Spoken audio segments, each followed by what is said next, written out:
It's Dawn here.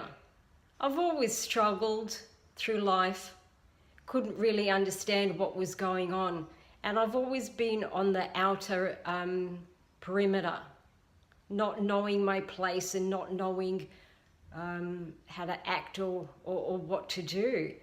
And I was always waiting for life to correct itself, and it just never did. And I've been waiting for 50 years now, and it's still not happening. And I think what I needed really to do was go back and look at the past and see what happened, what damaged me, what pained me, what caused me so much trauma that I can't see beyond that, or I can't move beyond that and understand what life is all about, or understand who I am and my place in this world. So as a result, I've had to face these issues. It's been difficult, but it's something that's necessary in order for me to move on. And I know I'm feeling from the middle of last year that I needed to do something. And I know I need to do something in this world just like everyone else. So I think it's important. If I don't address this now, I won't see beyond this pain and beyond the damage that's happened to me in my childhood. The impact of trauma and abuse is devastating. Beyond the physical and emotional abuse throughout my childhood, I always felt that there was something disturbing me. Every time my father was near me, I would cringe. I just thought it was because he was so crude and uncouth. At the age of 30, I had this image or memory that sickened me to my core. I was sexually abused as a child. And even though throughout my teenage years, I had no recollection of this abuse, I still needed to quell the angst and agitation that was churning within me. I developed an addiction to drugs and alcohol, and also I had food and body image issues.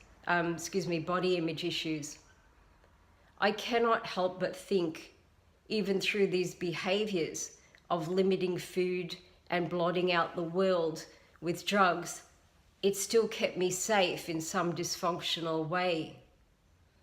The brain and the body knew that there was some kind of trauma, and it knew that the trauma had impacted the body.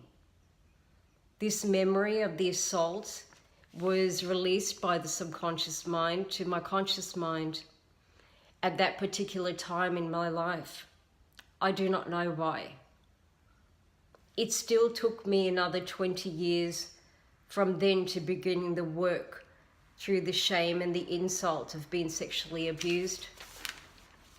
I think the only reason that I am ready to admit being abused is that I've had to address these issues with food and having anorexia. The body and mind is a very complex and ingenious system. And by working through these two issues of eating within the physical and being sexually abused, the psychological, somewhere this will support one another in my healing. I think there's much to understand beyond the assault and the controlling or limiting of foods.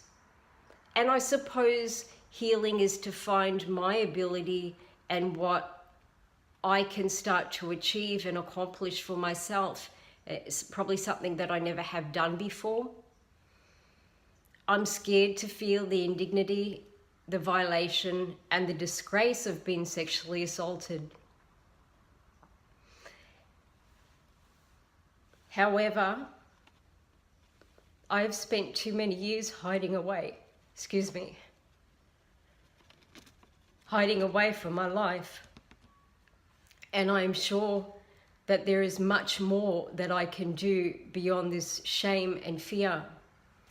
So there's a few projects that I'm going to start working on, and I have to find something within me to know that I'm not worthless, that I'm not damaged beyond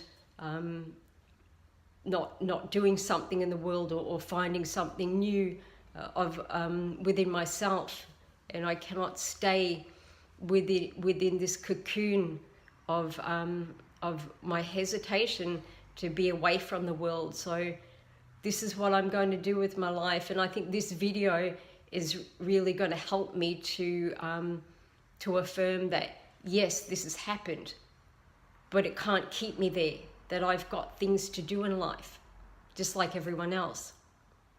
Thank you for listening.